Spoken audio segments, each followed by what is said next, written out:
Merhabalar arkadaşlar. Yeni bir videoya, dop dolu içeriklere hoş geldiniz.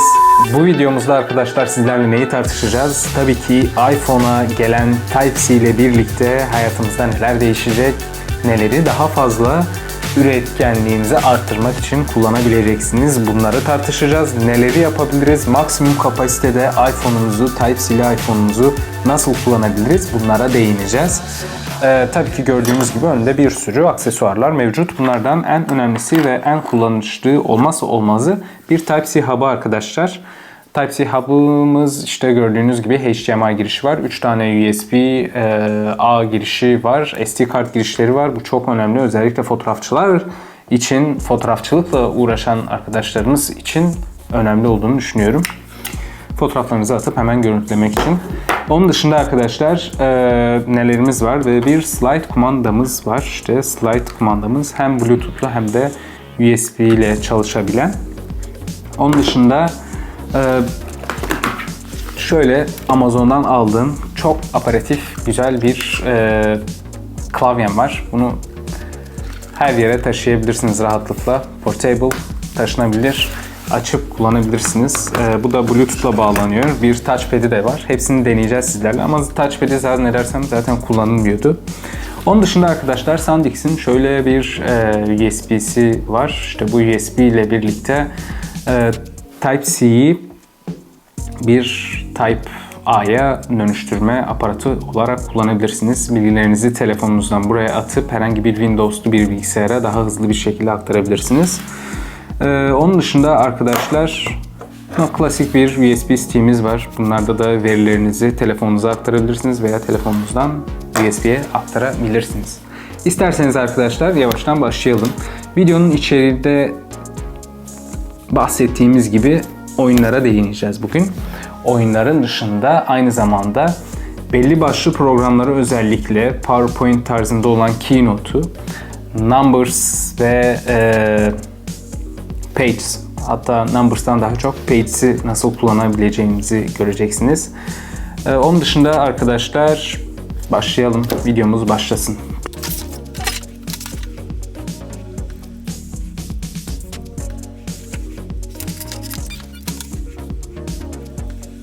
Evet arkadaşlar, gelelim en can alıcı sorumuza. Sizce iPhone 15'i bir Type-C için almaya gerek var mı?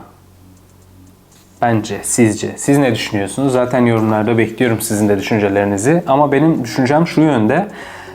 iPhone ekosistemini, Apple'ın ekosistemini kullanan bir bireyseniz öncelikle Type-C'nin olması sizin işlerinizi kolaylaştıracaktır. Çünkü bir Pages dosyası yazarken en basitinden eğer şöyle bir klavyeniz var ise ve şöyle bir hub'ınız varsa iPhone'u mesela Type-C'ye şu şekilde bağlayıp ondan sonra şu gördüğünüz girişi de HDMI'ye bağlayıp harici bir ekranda Pages dosyalarını düzenleyebilirsiniz.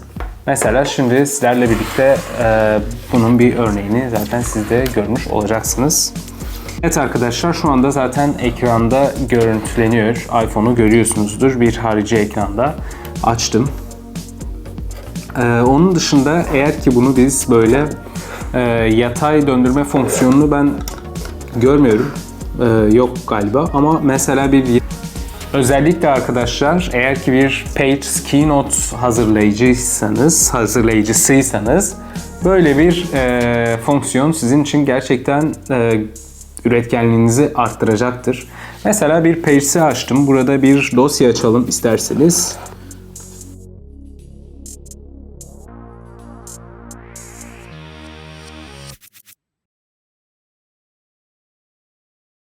Arkadaşlar şu anda ekranımı görüyorsunuz ve önündeki klavyeden mesela yazmaya başlıyorum. Merhabalar diye girelim.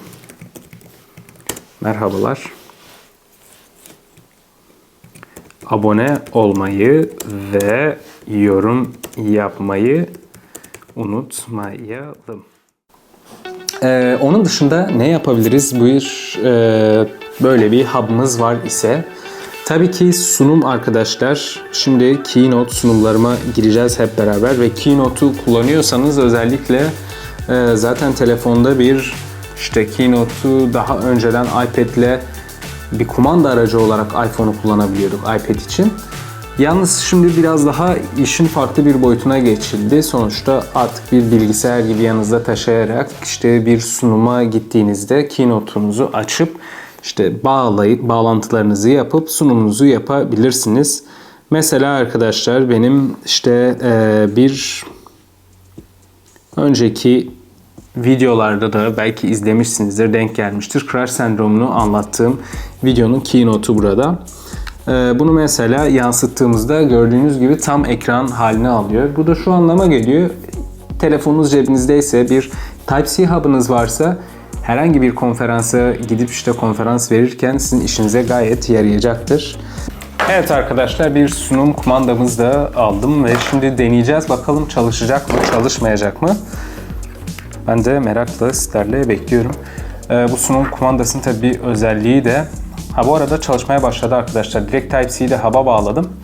Çalışmaya başladı. Yani Bluetooth'la eşleştirmenize veya pahalı Bluetooth'la çalışan bir slide sunum kumandasına ihtiyacınız yok. Herhangi bir kumandayı da alıp USB hub'a bağlayıp çalıştırabiliyorsunuz. Gördüğünüz gibi değerli arkadaşlar, şu anda slide'ımı oynatıyorum. Daha önceden sizlere sunmuştum zaten. Neyse ki arkadaşlar, gelelim bir diğer avantajına. Bu zaten anlaşılmıştır, ne kadar işe yaradığını siz de gördünüz. Şimdi sorular şöyle gelebilir. Evet, tamam, çok iyi anlatıyorsun Serdest, ama Samsung'da da DeX var, DeX Station var.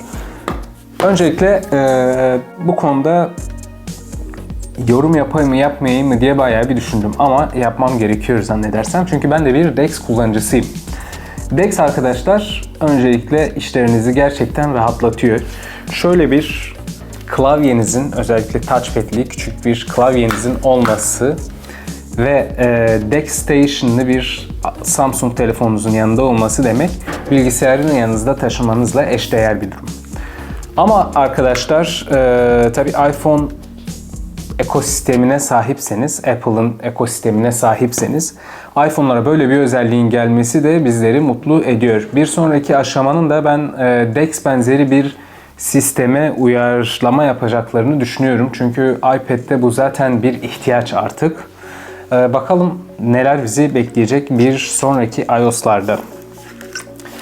Onun dışında arkadaşlar, zaten anlatmama gerek var mıdır yok mudur bilmiyorum, ama işte gördüğünüz gibi elimde tuttuğum çok basit Type-A girişli işte USB stickleri bir hub aracılığıyla takıp dosyalardan görüntüleyebilirsiniz içerisinde ne olup ne olmadığını.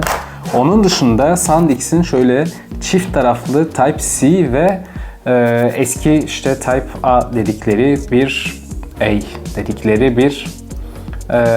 USB stick'im var. Bu da neden işime yarıyor?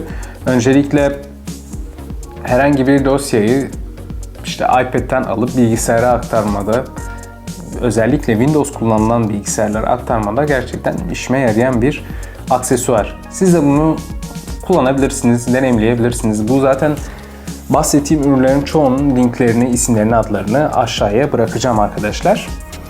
Onun dışında başka neler dikkatimizi çekiyor? Özellikle büyük ekranda mesela neler yapılabilir? Herkesin de ilgisini çekebilecek soruyu ben şimdi bekliyorum açıkçası. Oyun oynayabilir miyiz diye. Onları da deneyeceğim arkadaşlar. Bakalım.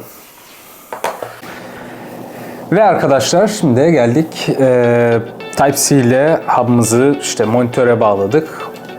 Ve aynı zamanda bir tane joystick'e de bağladık. PlayStation joystick'ine bağladım.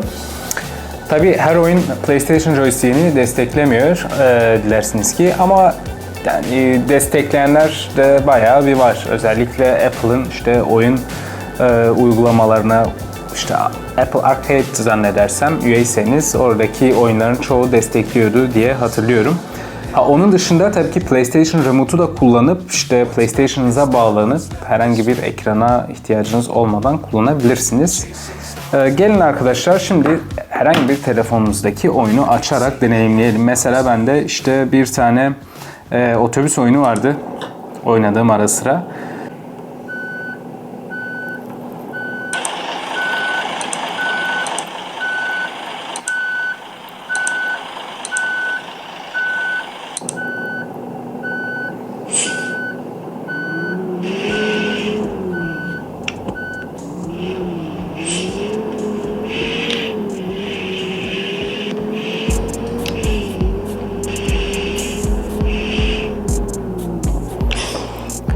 Oyun fena değil.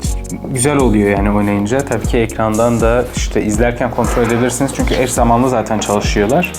Onun dışında arkadaşlar en çok tutulan oyunlardan bir tanesi olan tabii ki FIFA'yı indirdim. FIFA'yı da isterseniz sizlerle mesela deneyimleyebilir burada. İzleyebilirsiniz. Bir televizyona da bağlayabilirsiniz ayrıca. Televizyonda da bayağı hoş olabilir görüntüsü.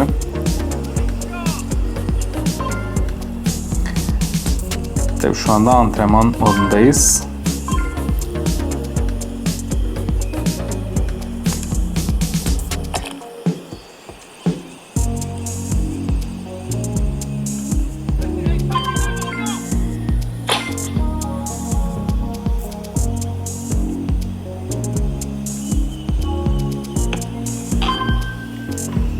For Speed klasik oyunlardan bir tanesini isterseniz oynayalım. Özellikle bu oyundaki güzel olan taraflardan bir tanesi oynarken işte hem ekranda izleyip telefonunuzu bir direksiyon gibi kullanabilmeniz arkadaşlar. Mesela